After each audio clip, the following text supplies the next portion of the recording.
to be in the company of such an impressive group of cyber experts and thinkers. I'm Karen Yarhimilo. I'm the Dean of SIPA and the Adlai E. Professor of International Affairs.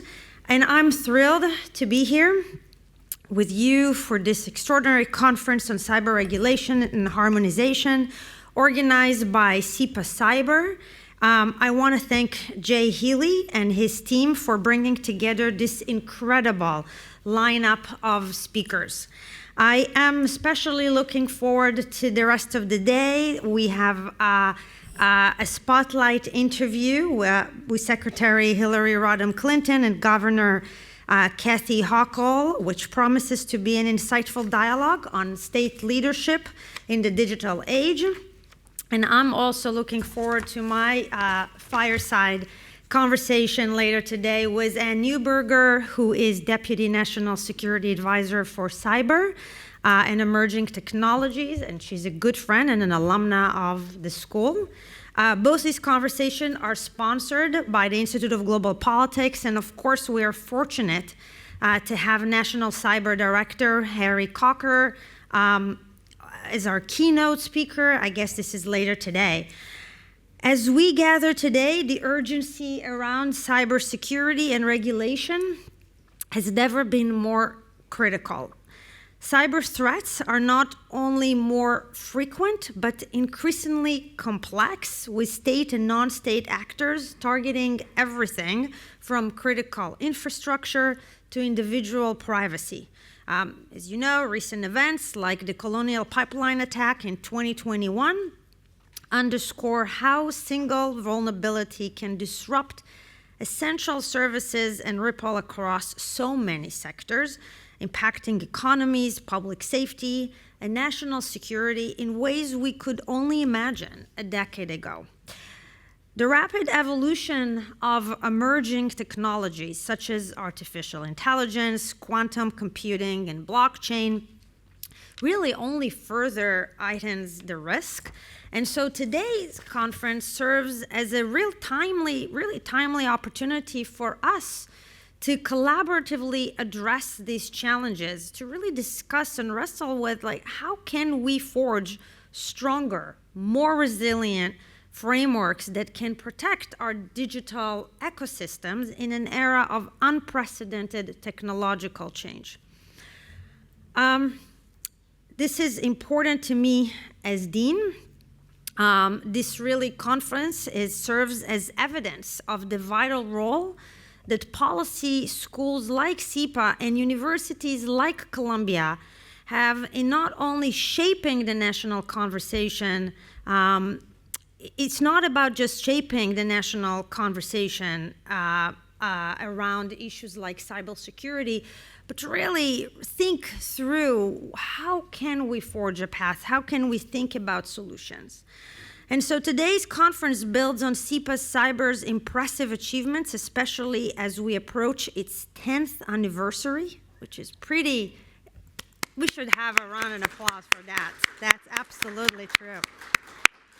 And among its many accomplishments was the New York Cyber Task Force report in 2017, which introduced the concept of leverage and defensibility, which were really, truly instrumental in shaping the Biden administration national cybersecurity strategy released in 2023. SIPA Cyber also recently launched the Cyber Regulation Lab to leverage the insights from scholarly research to address real-world policy challenges related to cyber regulation. So SIPA Cyber, as you can tell, is really a perfect example of how policy schools can act as a hub to foster critical dialogues and collaboration that bridge academia and practice, to bring the research into the world, to engage and have impact.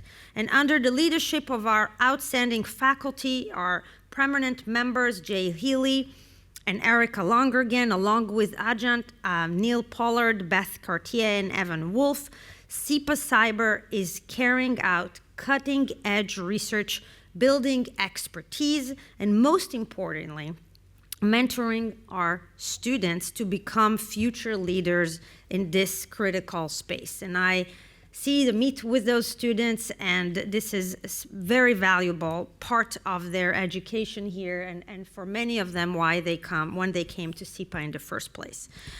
Finally, I should say, we all know, a conference of this size does not happen without the hard work and collaboration of so many people, institutes in this case also, and centers across campus, including SIPA's own Institute of Global Politics, Columbia Engineering, Columbia's Data Science Institute.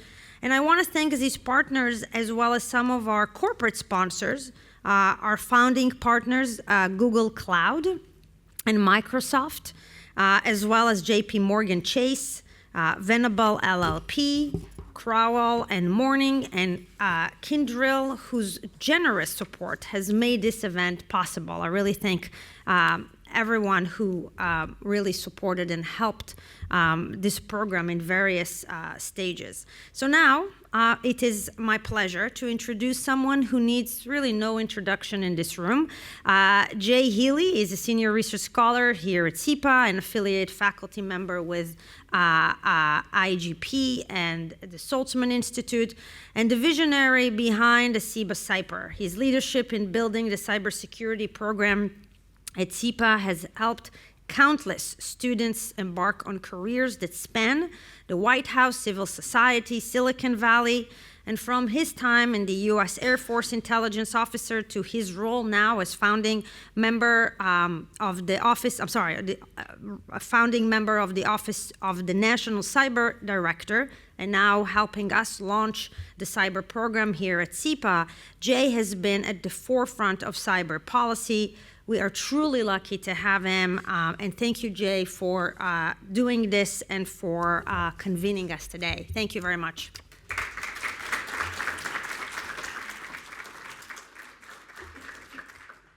Thank you so much, Dean. When you've been doing a program for 10 years, one of the most important things you notice is that your suits don't fit as well anymore.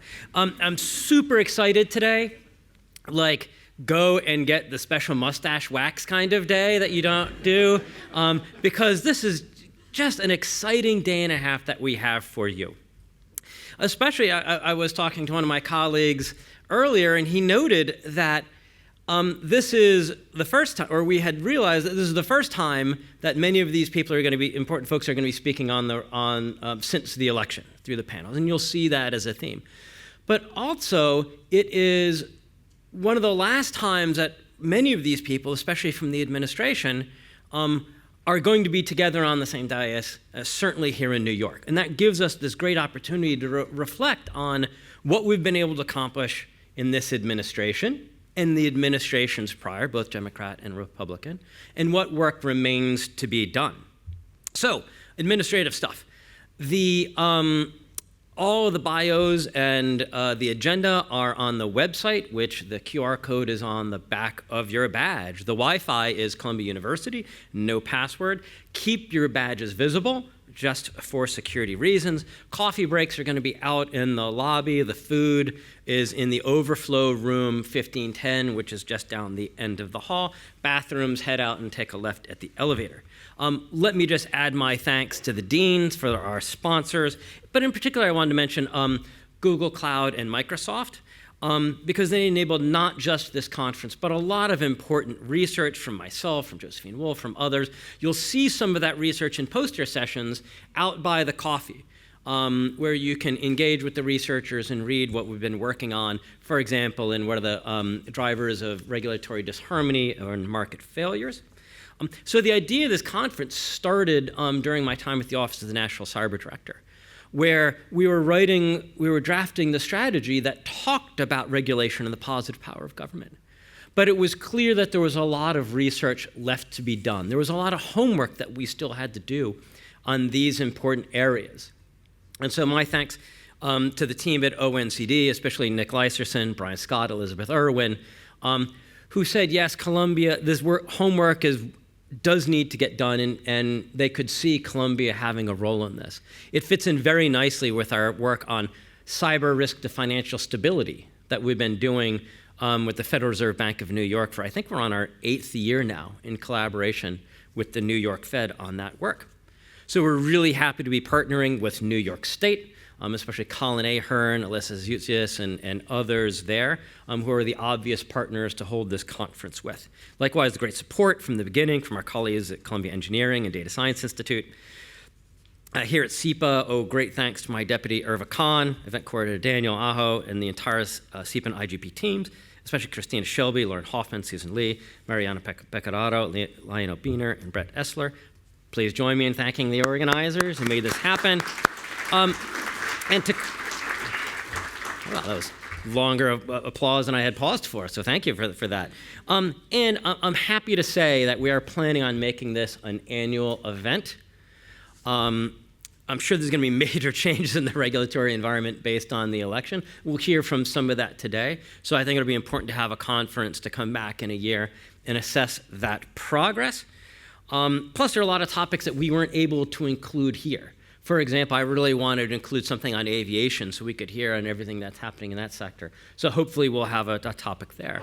I gotta add, if you like what you see here, interested in budgeting some support with 2025 funds, or if you have end of 2024, please be in touch so we can continue to have great conversations like this, but also support the many students that you're gonna see here, both in the research, in the audience, helping out volunteering, and also on stage, because we asked many of our students to come up and do some of the introductions. I'm going to pass one now to Brian Palacios Paz, one of our student SIPA researchers and students. So with that, let me pass to Brian.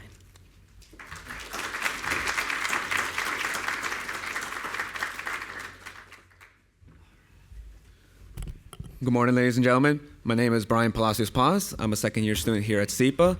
I'm also one of the student researchers here at the SIPA Cyber Program, and I'm also an active duty officer in the Navy. So before I begin, Professor Healy, be the Air Force, sorry. But on that note, we'll begin the panel on the state of cyber regulation. And on that, I'll pass it over to Evan Wolff. Great. Thank you very much. We were trying to figure out how 4 panelists are going to share 3 mics. I guess it's a true sharing economy up here. So I'm Evan Wolff. I'm honored to be a professor adjunct professor at Columbia University. I've got to teach with Jay for the last 8 years. It's a true privilege. And today, more of a privilege is to be able to lead the discussion, the first discussion of the day on the future of cyber regulation. So as we were in the green room preparing, what we realized is we have truly 3 different and unique and very valuable perspectives on cyber regulation, starting with the sort of SEC regulatory perspective. Oh, we don't have to share mics after all. Look at that. We can truly have our own perspectives.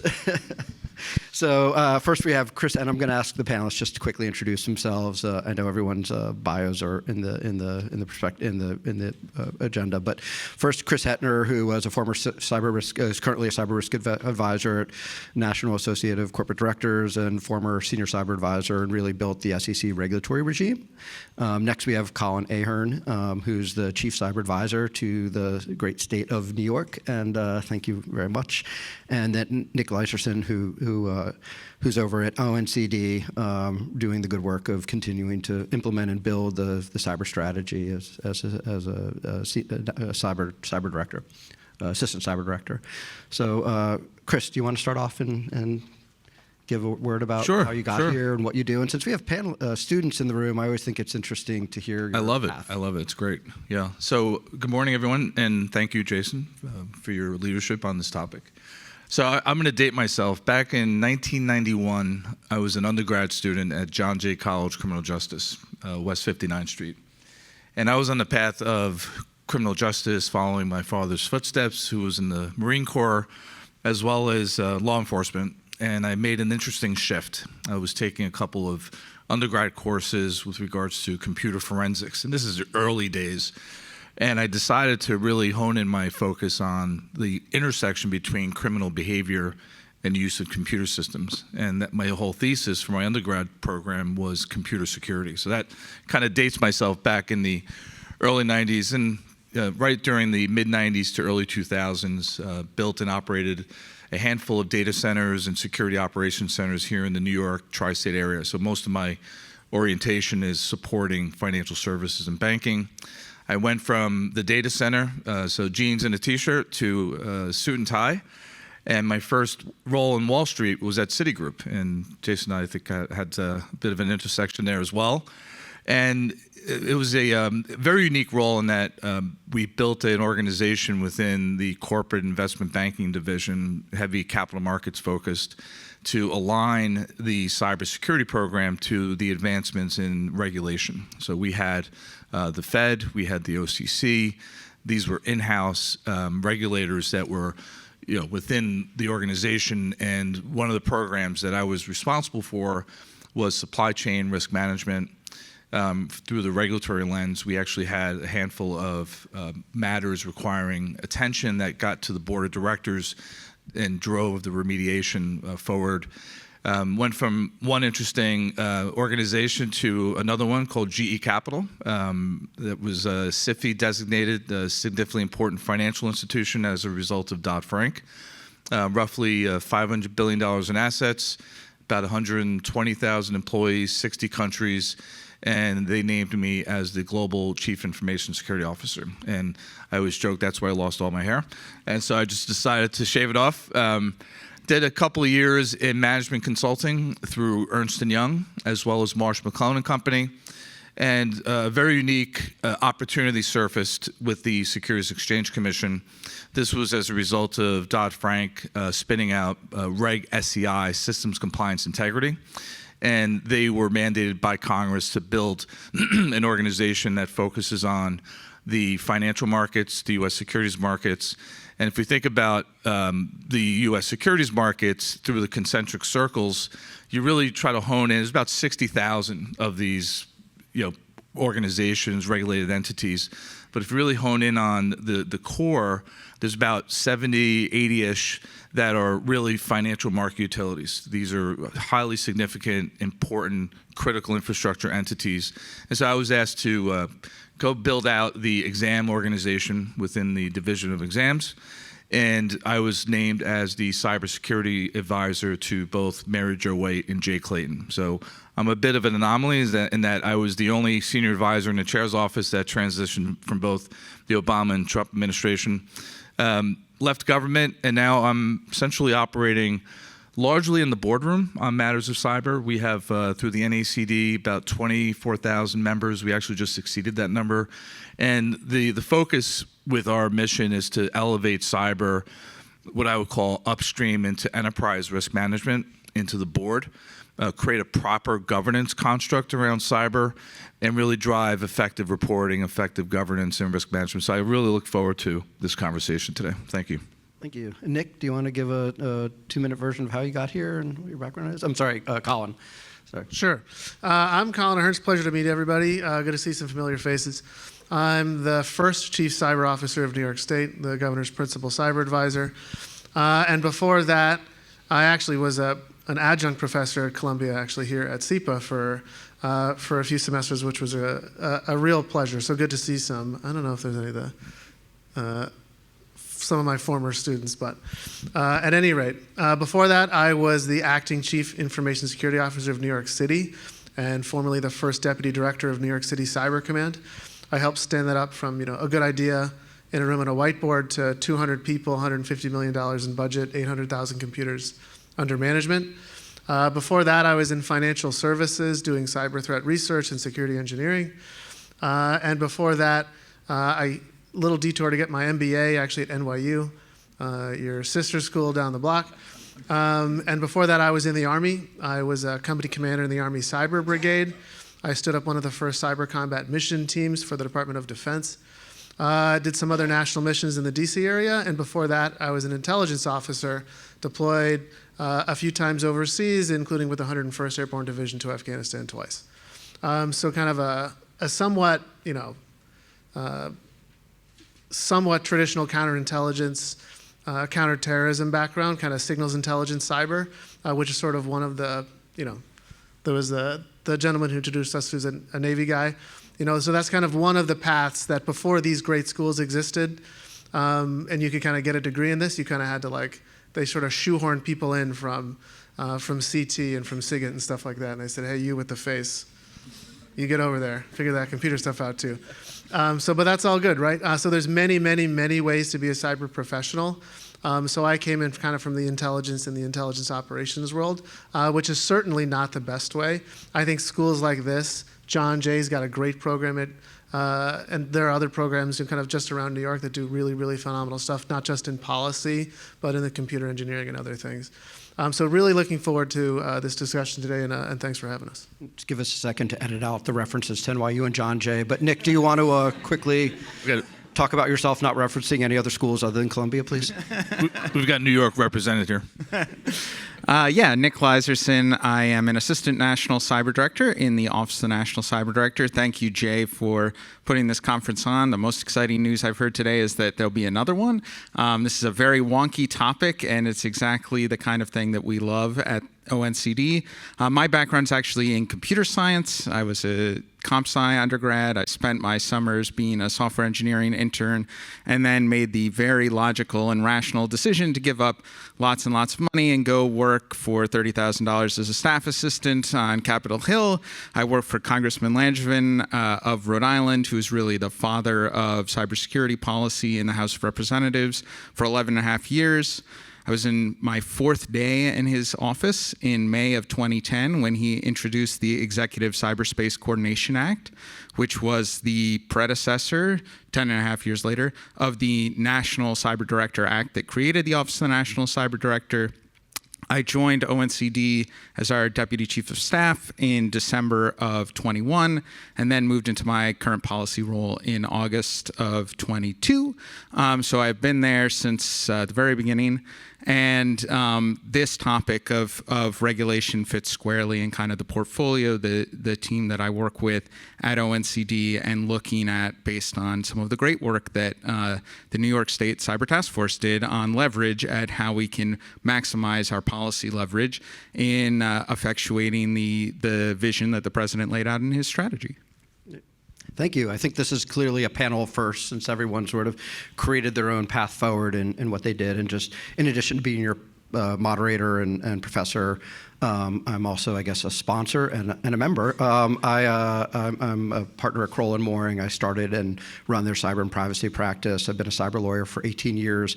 That's my second career. I was a hacker before that, working for the government, running red teams and being an encryption analyst. So sort of I'm the traditional hacker turned lawyer, hence why I get to wear jeans and sneakers on half of my body and a jacket on the rest. So anyway, I want to jump right in, and I know when we put the panel together, not knowing what was going to happen in the future, one of the key things that we all think is going to impact regulation is going to be the lower right, the Chevron decision. So we'd like to start off, and maybe Nick, do you want to give us, I guess, your perspective on it, and then we can sort of hear what others think.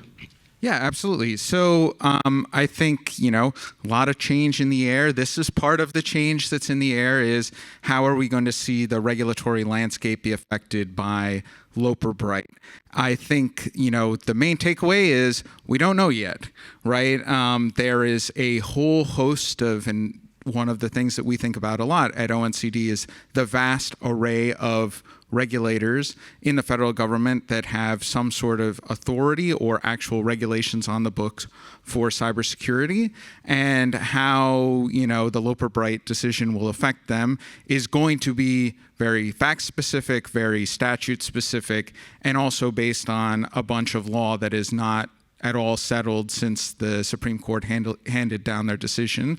I think so the short term is we don't really know.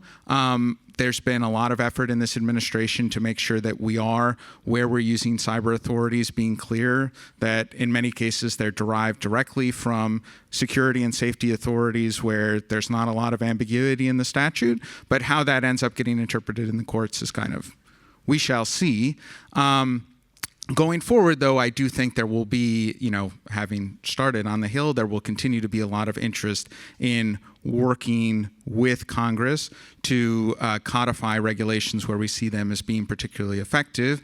And there is example in the last couple of years of that happening, particularly at the Food and Drug Administration, where their rather excellent cybersecurity program and the authorities associated with it were codified on a completely bipartisan basis.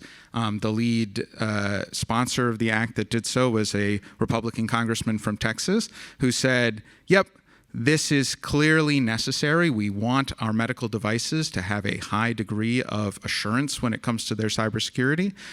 So I think there is hope, even if things start to go a little wonky with court cases going forward. Yeah, and I'd love to hear from Chris in a second. But if we think about the Chevron deference, the fact that what we've had for a pretty long time now is the ability to write regulations and have regimes work, even if they're imperfect. So I guess to your $30,000 a year job, doesn't this mean we have to write better regulations? Isn't that sort of the path forward if we're going to sort of live within this current construct? And I'm not going to sort of let you answer the question right away, but I think a good example of that is what the SEC did. I mean, not that I'm going to hold out the SEC as a perfect regulatory agency, because there is no such thing in my mind, since I spend my days defending companies against these imperfect regulations. But what the SEC did is pretty unique, and so I'd love to hear your perspective on sort of how you think that sort of regulatory environment is going to evolve over time. Yeah, so I concur with the fact that we're going to require more prescriptive type of regulation where there's ambiguity. That's going to create opportunities for the courts to decide maybe in favor of the companies that are being targeted. Within the construct of the SEC, the way we thought about this, and this is back in 2018 when I was under Jay Clayton's office, was more of a threat-based, risk-based approach to how we regulate the U.S. securities markets, and working very closely with the intelligence community, with law enforcement, reaching out into the actual markets itself, so understanding the nature of the composition of how cybersecurity programs are running within the U.S. securities markets, whether we're dealing with broker-dealers, investment advisors, market utilities, bringing that all together into a cohesive framework by which we take that data, we push it down to our policy divisions that actually write the regulations. We work very closely with our examiners that are out in the fields doing the analysis, and it's just kind of this continuous cycle to refine and make sure that we've got more precision around how we enact our regulatory authority. So through the lens of the SEC, that's the approach we took, and they continue to evolve. But certainly the level of ambiguity in regs and the fact that these decisions are going to be pushed down to the courts is definitely a TBD. But I would suspect that companies that are being targeted by regulators, where there's no clear path or no risk-based approach to enforcement, then the courts will likely favor the companies.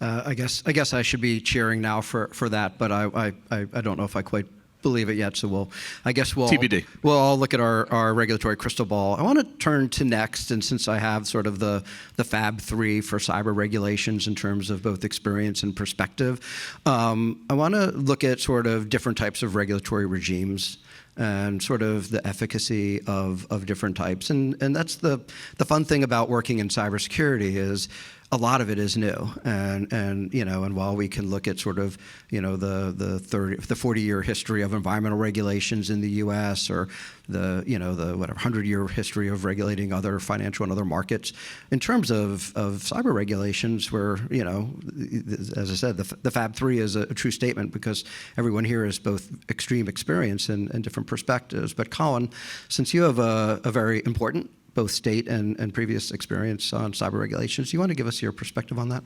Yeah, sure. I think, kind of broadly speaking, in sort of a mutually exclusive and collectively exhaustive sense, or MISI, which is a great acronym to use if you're a student at Columbia. So in a mutually exclusive and collectively exhaustive sense, we have, on the one hand, regulatory regimes like the North American Electric Reliability Corporation's Critical Infrastructure Protection Program, or NERC-CIP, in the jargon.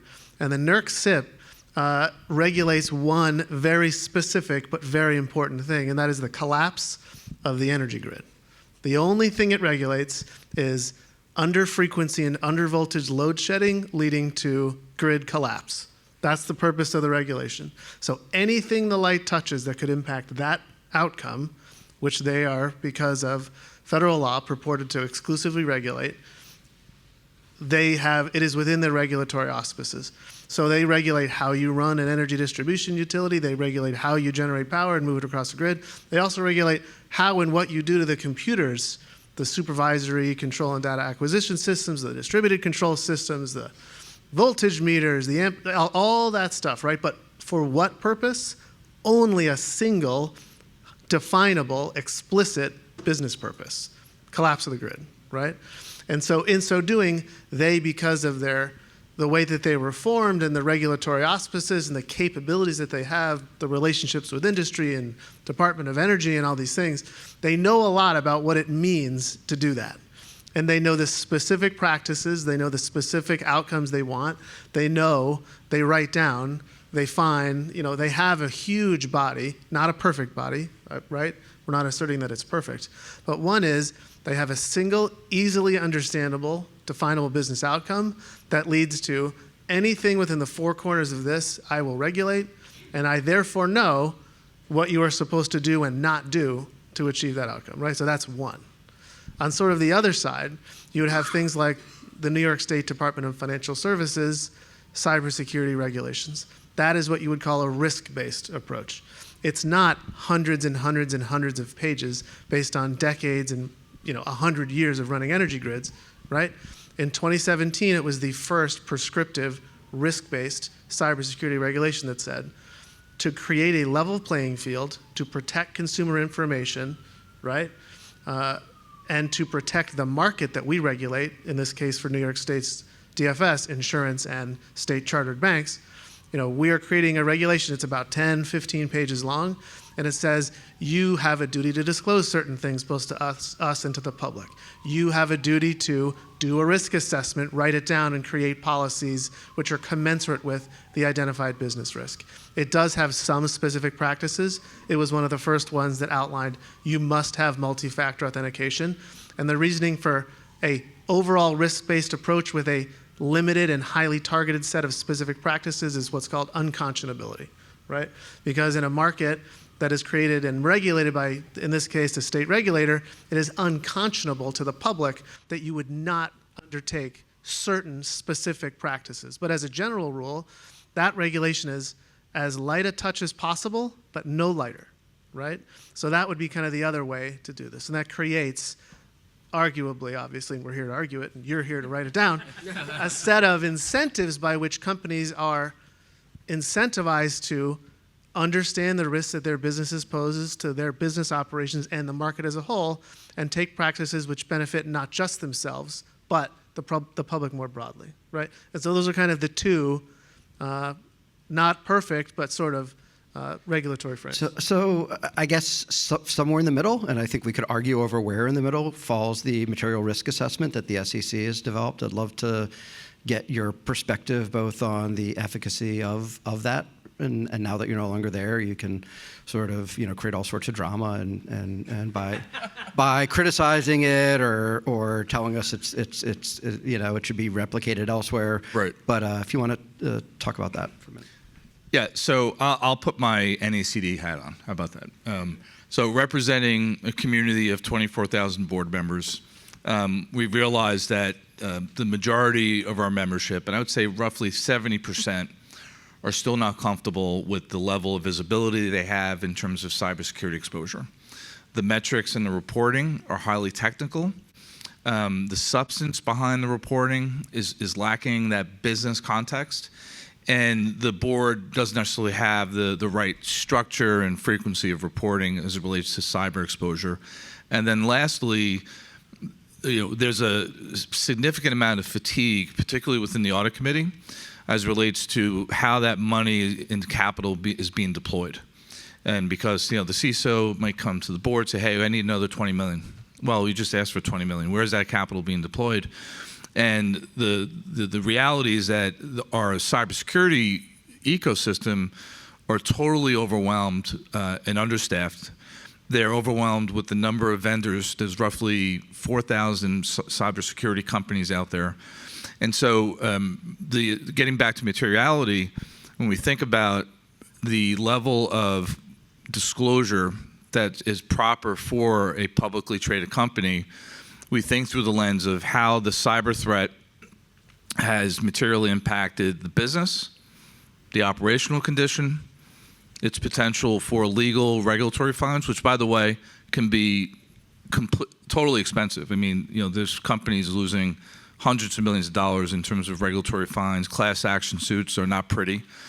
And then at the end of the day, what's the impact to your financial condition? So that's kind of the North Star as it relates to materiality. And within the 2018 interpretive guidance, we actually listed some fairly concrete examples, and that actually carry through within the current regulation. So think about a ransomware attack impacting your manufacturing operations. Suddenly, 80% of your systems are down. You're down for 2 weeks. It takes 2 weeks to recover. You're not able to produce product, go to market. You're losing customers. That is what we call a fairly material bar bill. Okay, you're stacking up a bill that, as a result of this outage, you compound that with the cost associated with paying the ransom gang. You've got to hire our good friend over here, right, who's probably charging $2,000 an hour. You potentially have cost implications associated with your cyber insurance because you claim that you had this redundancy based on the underwriting process, but your insurance policy now may increase. And then our regulators come along and say, hey, weren't you paying attention to this? Why did we have an outage and we claim that you have this level of redundancy? So now you've got forced expenditure, forced capital. So the whole purpose behind the materiality calculus is to think through those fairly concrete quantitative measures. And then you've got the other side of the balance sheet, which is more of the, I guess, the qualitative components, which could be, loss in confidence through your company. Perhaps there's attrition rate tied to employees.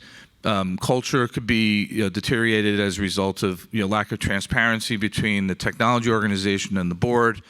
So it's a very complex yet dynamic flow that we need to think through as it relates to the materiality decision. And then thinking through this through my current role, serving the boardroom community, counseling general counsels, outside counsel, inside counsel, I will tell you, just based on the last 2 years or so, the observation is there is a schism between the CISO and the board. And that schism is really represented through the lack of context behind how that capital is being deployed to reduce those threats that are most material to your business. And unfortunately, I think we're going to continue to see this to perpetuate until we get more definitive measures in terms of board reporting, establishing more consistency in terms of how we define the touch point between the cybersecurity organization and enterprise risk management. I've always been a big fan of partnering with my inside counsel, my chief privacy officer. When I was a CISO at GE Capital, we made sure we created a council comprised of the GC, the chief compliance officer, chief risk officer, our chief privacy officer, in addition to our cybersecurity folks that supported our mission and our organization. This way you have more of a holistic view, because as you know, cybersecurity can't be treated in isolation. And we think of ERM, or enterprise risk management, as the conduit to ensure that the fabric of cybersecurity is effective throughout the entirety of the organization, and then that serves as a pivot point to the board of directors. So I know that was a long-winded answer about materiality, but that was the nature behind the regulation. It wasn't necessarily, hey, you have to disclose every incident under the sun. It's those incidents that are materially, impacting your business. And let's face it, if you put some weight into some of these projections in terms of cyber loss, I mean, by 2025, we're looking at $10 trillion globally as a result of cybercrime. If we think about the cybersecurity industry, there's roughly $200 billion in spend in terms of consulting, advisory, software, hardware. McKinsey studies suggest over the next 10 years that our market's going to go from $200 billion to $2 trillion in spend. So follow, the curve, and we're going to see significant financial loss. So while we're all trying to figure out how to get a part of the $2 trillion spend on cyber, I want to, Nick, I want to, a lot of what we're talking about here today and for the next day and a half is sort of forward-looking, but let's also give the current administration and those that worked on the national cyber strategy huge props for finally putting in a cyber strategy, doing the difficult work of putting regulation into a national strategy. And that I know that didn't come without sort of a lot of sort of forethought and work. So I'd like to have you talk about sort of two-part question. So never supposed to ask compound questions as a lawyer, but I'm a hacker, so I'm allowed to. And the first is going to be really talking about sort of cyber regulation. I know it's one of the 5 pillars, and I think it's very, very important. And so if you could talk about that, and then really looking back on how the administration's been implementing the national cyber strategy and where it's been successful. And I'd love to get your sort of expert opinion on that. Sure. So I think it comes back to something that Colin mentioned, right, which is incentives.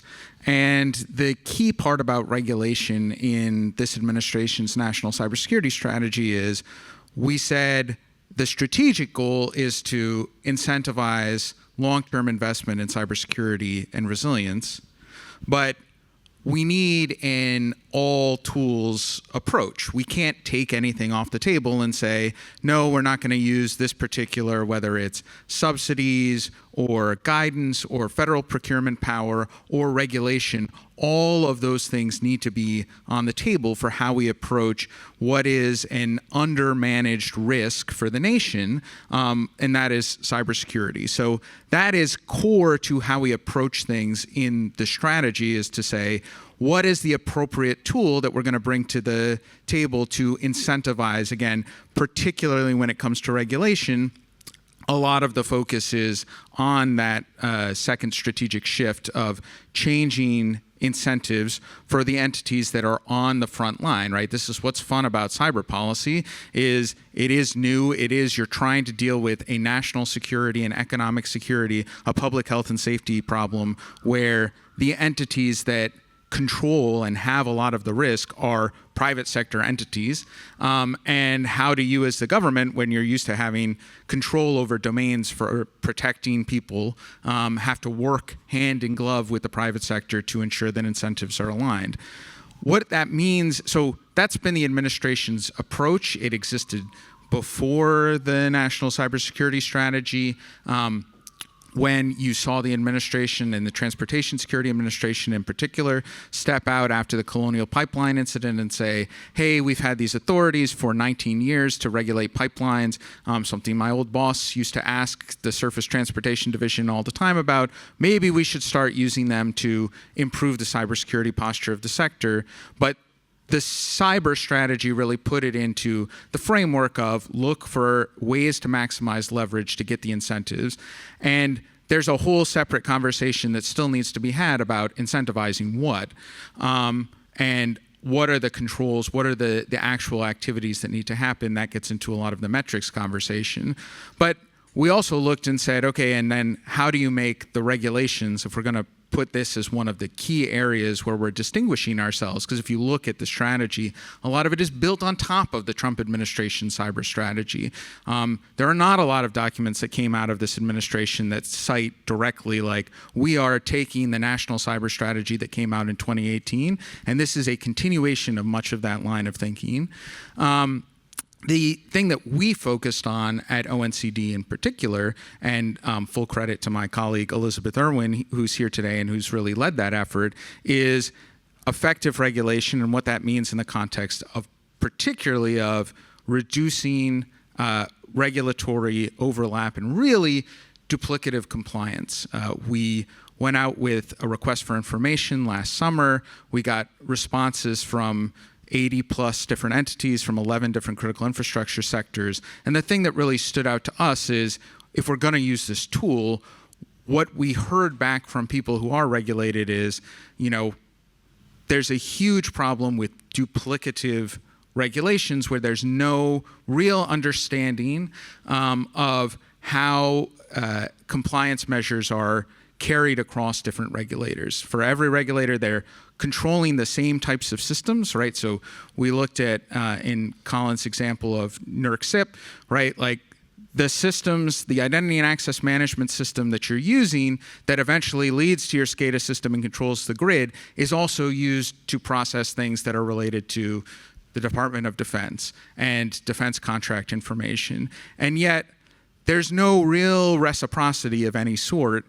between the Department of Defense and NERC and FERC, even though they're looking at the same systems. So that has been a core feature of our work, and work that we're very grateful in the administration has also been taken up by our partners in Congress, particularly Chairman Peters, to look at how is it that as we use this tool, not only are we targeting it at market failures, at areas of risk where we need government intervention, but we're doing it effectively and doing it in a way that minimizes the compliance burden. And when there isn't really a fundamental reason to approach cybersecurity of any particular system, again, identity and access management is my favorite because it's the same stuff no matter what sectors you're in. And it's also the first place the bad guys go, so they can pivot to wherever it is that they want to hold something for ransom, hold your critical infrastructure at risk, steal a bunch of information for espionage or other purposes.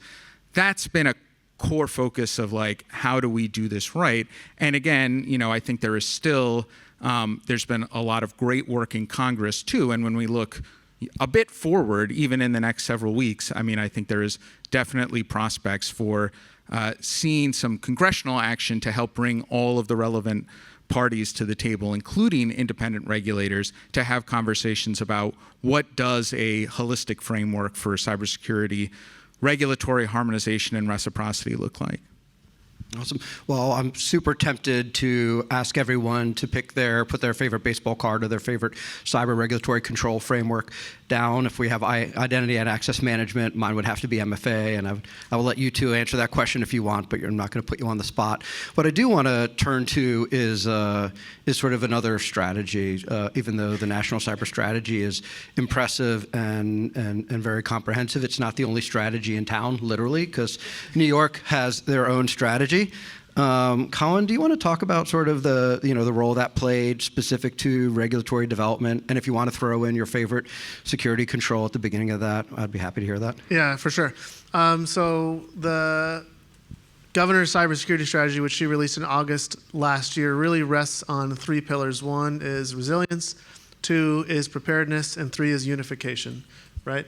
And so those, what do those 3 words mean? Right, so unification means, singularity of effort, right? So across the government, what is the government? The government is a service provider. The government provides services. What kinds of services? Critical infrastructure services, case management services, public safety services, water, et cetera, right? So it's a service provider. So number 1, the government has a responsibility to maintain, operate, build, manage computer systems securely and reliably. If a system cannot be considered secure, it cannot be considered reliable, and if it's not reliable, you would never consider it secure, right? So we talk about, how you need both unity of effort, but also resilience and excellence in the face of, really the convergence of cyber threats. The strategy talks about this idea of convergence. And I know we only got a couple minutes left, but briefly, it used to be, when I enlisted in the reserves right after 9/11, when I first got into cyber shortly thereafter, that there were only a few organizations which faced quote-unquote advanced persistent threats. They were Lockheed Martin, the artist formerly known as Raytheon, the DoD itself, and others, the White House.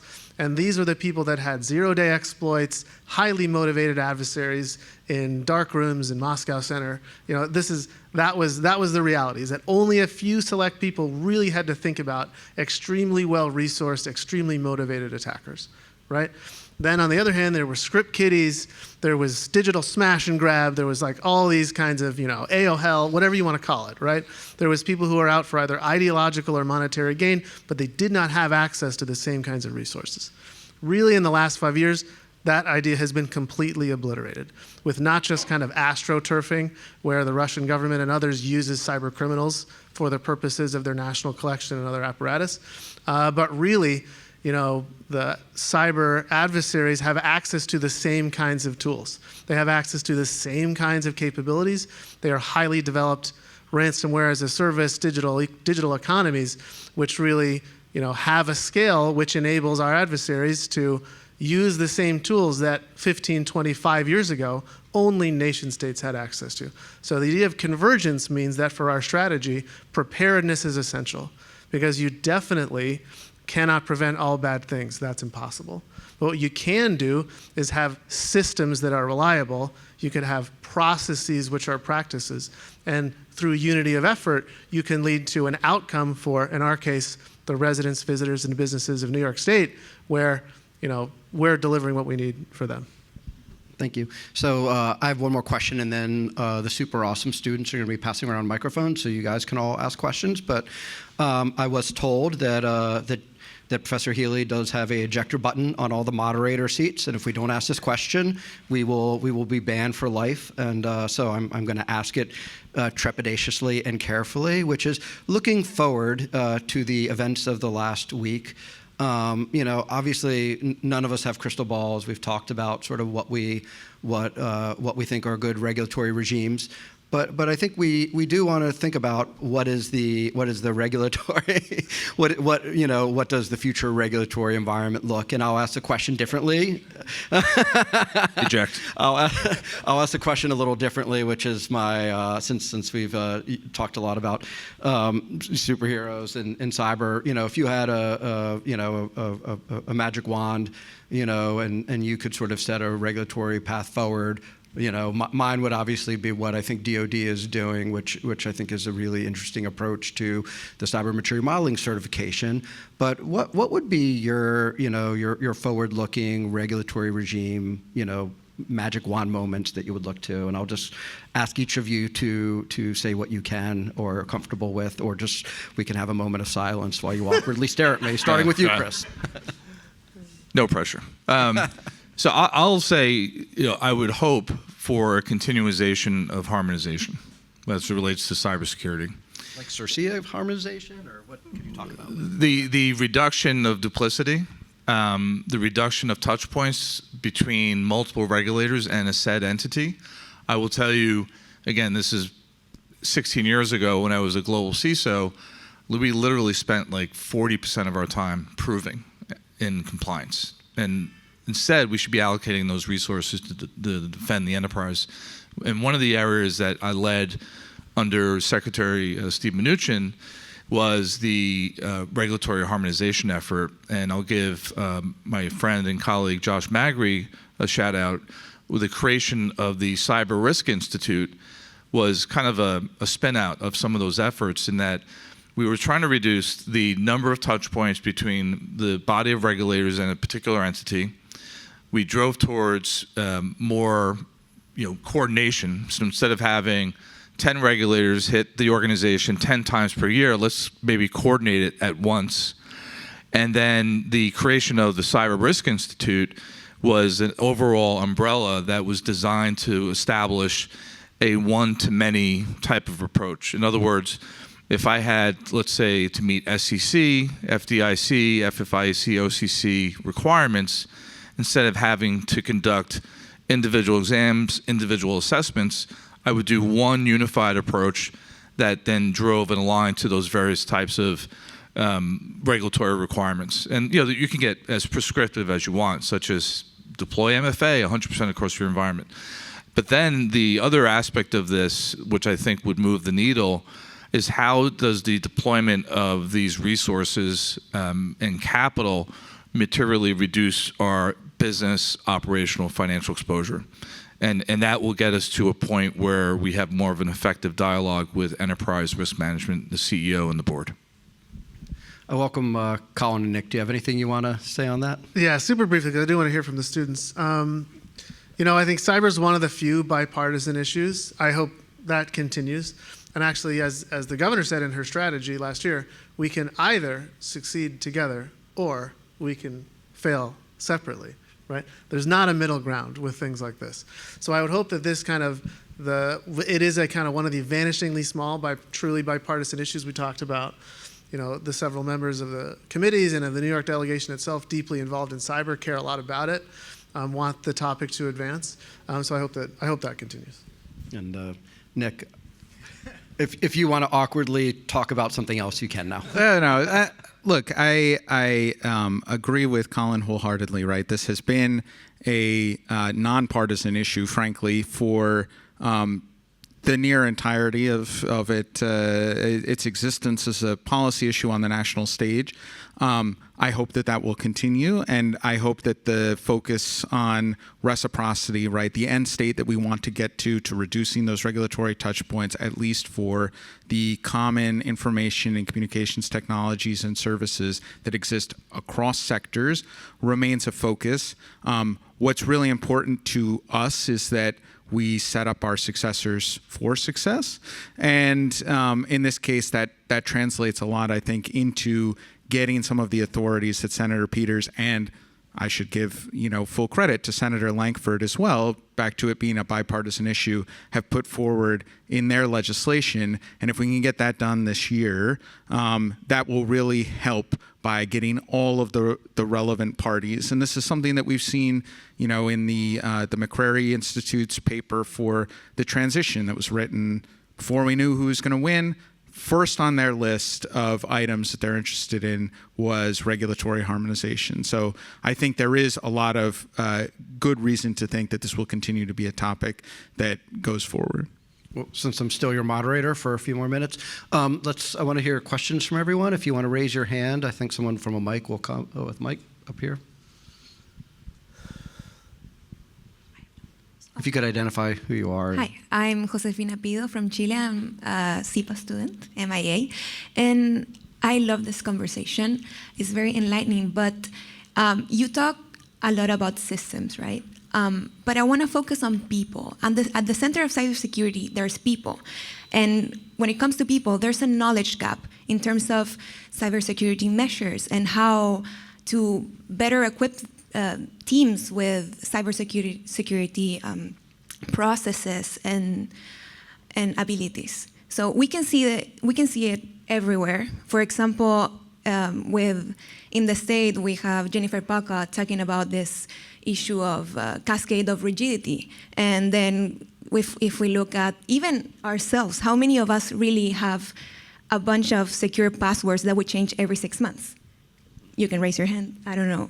But I don't personally. So, and for example, even the secure services that we have to make an active choice to enable them. So two-factor authentication for bank accounts, we have to enable them in order to get them. It's not secure when we create an account. So I want to talk about how we can start to close this knowledge gap regarding cybersecurity when the technologies are advancing so quickly that it's even harder for us to keep up and keep track of everything that's happening.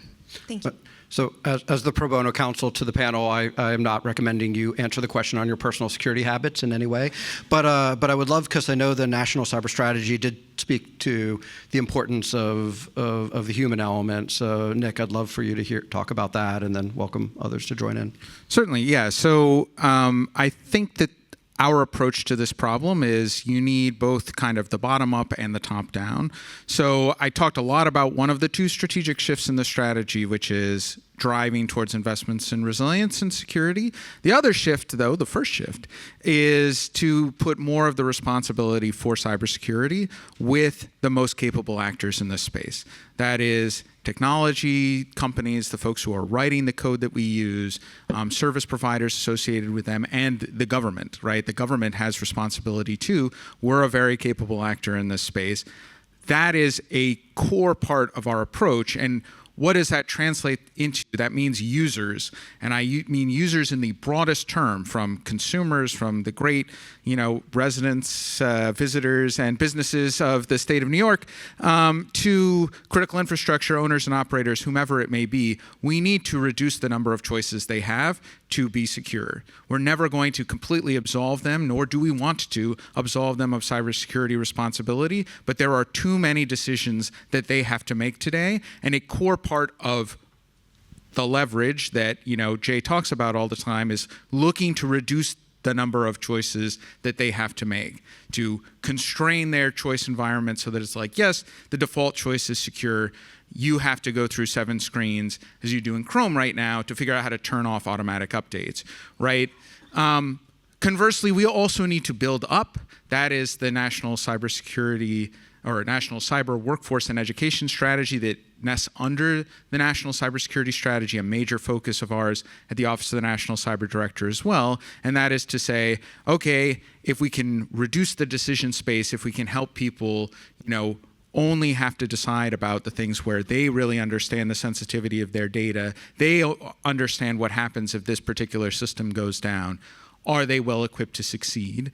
And that's a core part of the strategy as well. And we have an entire line of effort that's focused there. But if we only focus on one end of that, if we're either only saying, no, we got to put more in the shared responsibility model, shift towards service providers, or just focus on education, we will not succeed.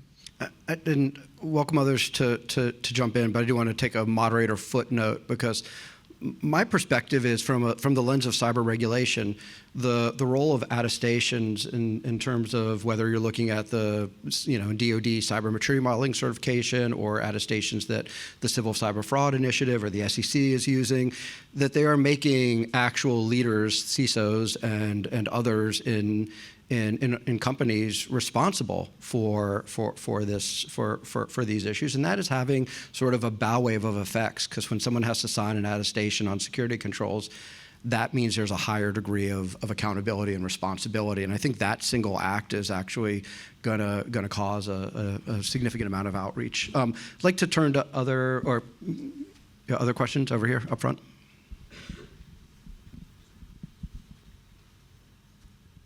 Hi, my name is Mike Paul, and I'm a SIPA 92 alum, so proud to be back. I work in crisis communications and litigation communications. Good to see you, Evan, and others on the panel, including Chris and the others. The IRS has a tremendous amount of information and data that is extremely crisis-oriented if it gets into the wrong hands. Excuse me. From the city perspective, from the state perspective, and from the Fed perspective, what are we thinking might happen with the changes within the administration and regulation moving forward? And also, can you answer a part B, which is the huge divide between those that work in the private sector in this space and those that work in the government space, including seeking to recruit those who are mainly going after dollars in support for their own families and their expertise versus getting into government service like yourselves? Yeah, I'm certainly happy to jump into the breach and at least part of that. And thank you for the question. I think a great question.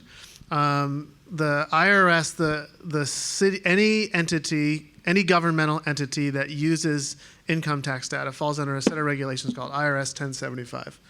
And so the city and the state and those that charge income tax, kind of sub-federal entities, right?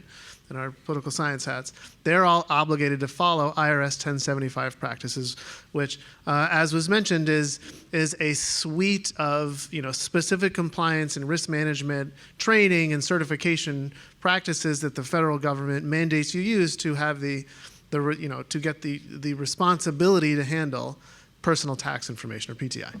And so the use and handling of personal tax information is governed by the IRS. I think a couple of things that occur to me is the IRS's major infusion of capital dollars a couple of years ago, which was since trimmed in one of the budget deals, I think is a big deal. The upgraded enhancement of multi-decade-old systems is an issue throughout government. Our government, your government, the federal government, the IRS is no different. So maintaining a set of dollars to the IRS such that they can upgrade their legacy technology systems such that they can take advantage of modern cybersecurity and technology practices to not only improve their cybersecurity, but the user experience more broadly. One thing I'd mention there is the IRS Free File. I don't know, New York State was one of the few states that engaged in the pilot with the IRS. It was extremely successful. So, with the right leadership, with the right funding, with the right set of expectations, I think that these organizations can be successful. And for those that would consider, your other question I think is very good. Why go join the IRS when you can join EY and yada, yada?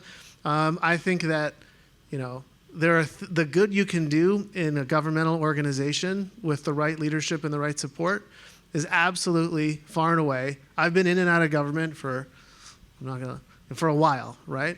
But I think that my time serving in the government makes you a better private sector cybersecurity professional and vice versa. So I would highly encourage, don't think of the government as a place you go to for 20 years, then you retire, you high five everybody and you go to Maui, right?